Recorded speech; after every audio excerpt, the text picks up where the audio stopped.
Priatelia, aby ste si nemysleli, ja sa každé ráno sprchujem studenou vodou, takže pre mňa je to hračka.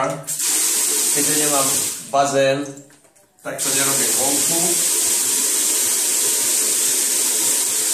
Moja manželka má čas iba ráno, keď je vidno, keď sa neviem, ako ide do roboty, inak ma nemá čo nafilmovať. Tu je kýbel studenej vody. Aj ľad si pridaj. Tu je ľad.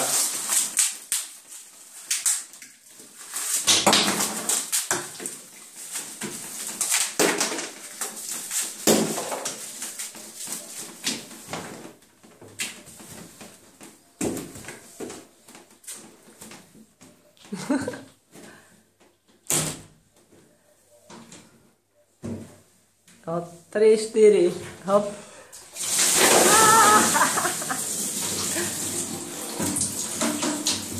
Nebolo to nič hrozné. Ako ho vyzuje, to si ešte rozmyslí.